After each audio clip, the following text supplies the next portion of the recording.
Hello दोस्तों, आप लोगों ने जिस प्रकार हमारी पिछली वीडियो को सपोर्ट किया था, ठीक उसी प्रकार इस वीडियो को भी सपोर्ट कीजिएगा। चलिए हम शुरू करते हैं, आप लोग तो ध्यान दे रही हैं। चलिए हम शुरू करते हैं।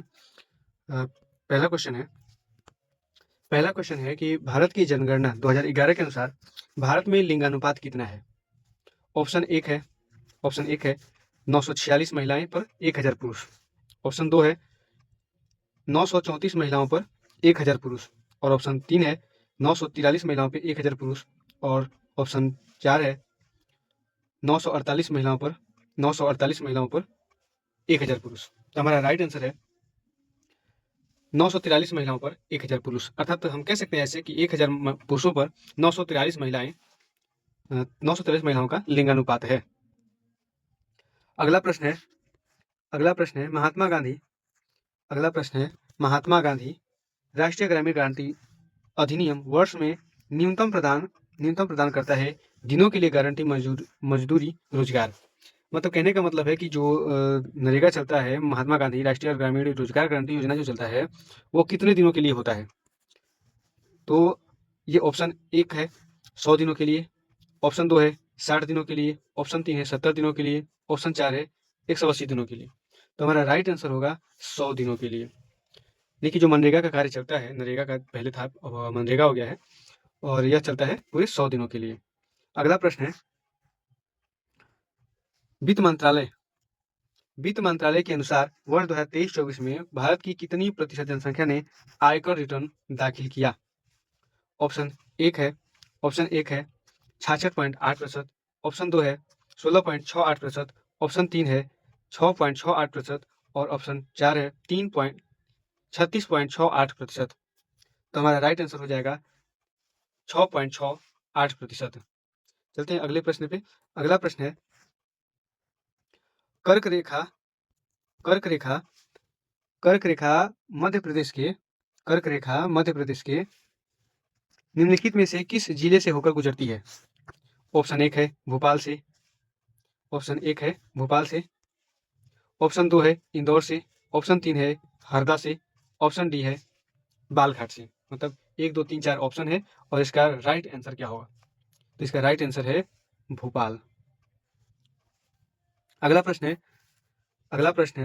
तब तक वीडियो को लाइक कर दीजिए, लाइक करने के लिए भुला जाते हैं आप लोग। अगला प्रश्न है मगध महाजन पर का पहला शासक जिसे इसके विस्तार पर महत्वपूर्ण प्रभाव डालने के लिए जाना जाता था, कौन है? ऑप्शन 1 है बिंबिसार, ऑप्शन 2 है अजातशत्रु, ऑप्शन 3 है उदयन और ऑप्शन 4 है अशोक। तो इसका राइट आंसर हो जाता है बिंबिसार। यानी कि इन्होंने मगध का पहला शासक है जिन्होंने इसको बहुत ही प्रभाव डाला है इस पर। अगला प्रश्न है नीति समिति अस्तित्व में कब आई? अगला प्रश्न है कि नीति समिति अस्तित्व में कब आई? तो नीति समिति अस्तित्व में कब आई, इसका ऑप्शन है 1 है 1 जनवरी 2015, ऑप्शन 2 है 1 अप्रैल 2015, ऑप्शन 3 है 1 अप्रैल 2014 और ऑप्शन 4 है 1 दिसंबर 2014। तुम्हारा राइट आंसर हो जाएगा। राइट आंसर क्या होगा कमेंट में बताइए इसका राइट आंसर क्या होगा। इसका राइट आंसर होगा 1 जनवरी 2015। चलते हैं अगले प्रश्न पे। अगला प्रश्न है कि मार्च 2025 में क्वेश्चन है मार्च 2025 में भारत के सशस्त्र बलों के बलिदानों का सम्मान करने के लिए राष्ट्रीय रक्षा दिवस किस वर्षगांठ मनाई गई थी? ऑप्शन है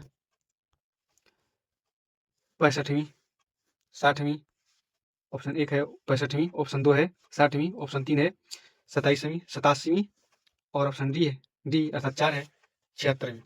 इसका राइट आंसर हो जाएगा 3, 87वां वर्षगांठ। अगला प्रश्न है निम्नलिखित में से कौन सी भू आकृति न होकर पहाड़ी श्रृंखला है? ऑप्शन 1 है थाल घाट, ऑप्शन 2 है भोर घाट, ऑप्शन 3 है पाल घाट और ऑप्शन 4 है पश्चिमी घाट। जिसका राइट आंसर हो जाएगा पश्चिमी घाट।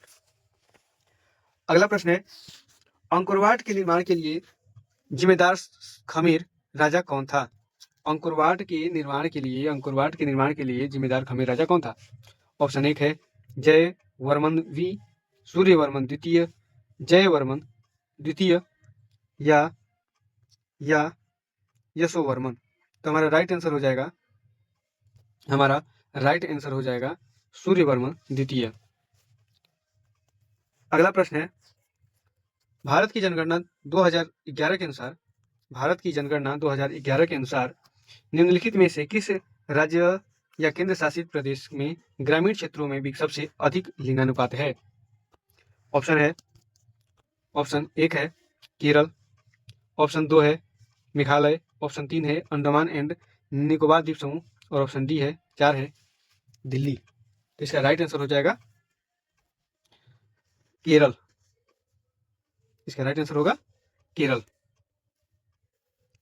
जिसमें सबसे अधिक लिंगानुपात पाया गया है। अगला प्रश्न है, मार्च 2025 में ब्लासम लॉन्च के लिए निम्नलिखित में से किस संगठन ने भारतीय नौसेना के साथ सहयोग किया?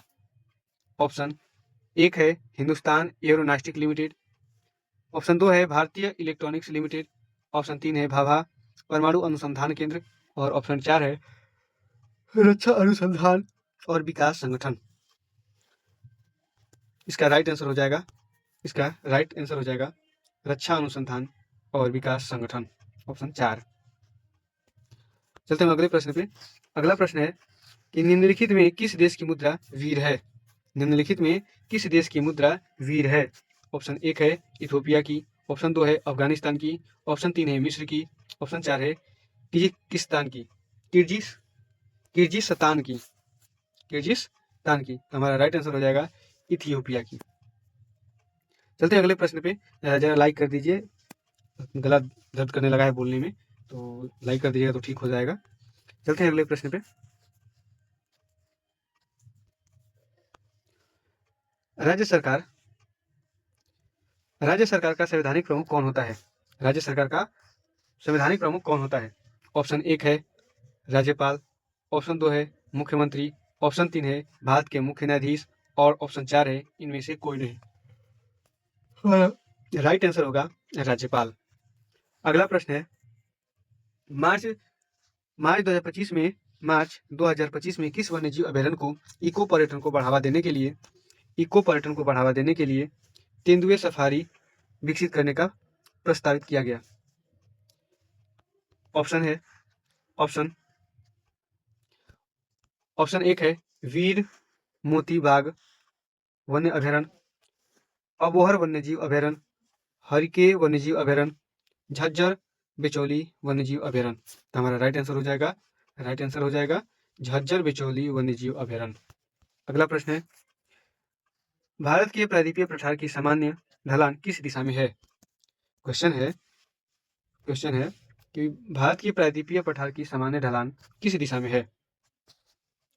ऑप्शन 1 है उत्तर से दक्षिण दिशा, ऑप्शन 2 है पश्चिम से पूर्व दिशा, ऑप्शन 3 है दक्षिण से उत्तर दिशा, ऑप्शन 4 है पूर्व से पश्चिम दिशा। हमारा राइट आंसर है पश्चिम से पूर्व की दिशा। अगला प्रश्न है, भारत के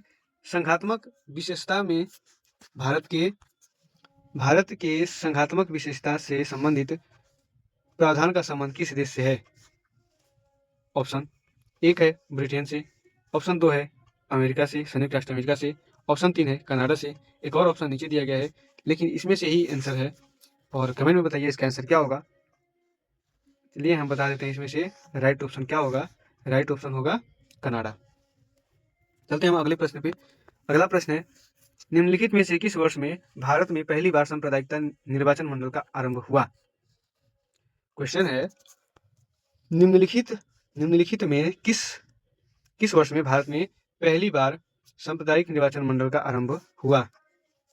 तो ऑप्शन 1 है 1945, ऑप्शन 2 है 1909, ऑप्शन 3 है 1911, ऑप्शन 4 है 1925। हमारा राइट आंसर होगा 1909। अगला प्रश्न है, भारत छोड़ो आंदोलन के दौरान 9 अगस्त 1942 को बॉम्बे के ग्वालियर टैंक मैदान में किसने झंडा फहराया था? ऑप्शन 1 है अरुणा आसफ अली, ऑप्शन 2 है सरोजिनी नायडू, ऑप्शन 3 है विनोबा भावे, ऑप्शन 4 है आसफ अली लेकिन इसमें से हमारा राइट आंसर है आसफ अली। पर ध्यान देना 4 वाला नहीं है, पहला अरुणा आसफ अली है। कौन है? अरुणा आसफ अली।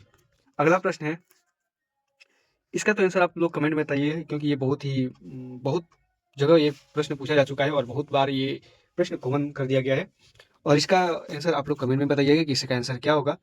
चलते हम अगले प्रश्न पे। अगला प्रश्न है, 2025 के उपन्यास 2025 के उपन्यास ड्रीम काउंट के लेखक कौन है? ऑप्शन 1 है डैन ब्राउन, ऑप्शन 2 है फिलिप पुलमैन, ऑप्शन 3 है ओसन दुंग और ऑप्शन 4 है चिमांडा न्यूगोजी एडिचे। तो हमारा राइट आंसर हो जाएगा 4, चिमामांडा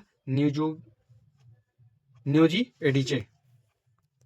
ये वीडियो आपको कैसा लगा कमेंट में बताइएगा। अगर लाइक शेयर करिएगा तो हमें भी अच्छा लगेगा, ताकि हम भी मेहनत कर रहे हैं, मेहनत का फल भी हमें मिलेगा। तो यहाँ तक आपने देखा है उसके लिए आपका धन्यवाद। हम आपके बहुत ही शुक्रगुजार हैं। तो जय हिंद।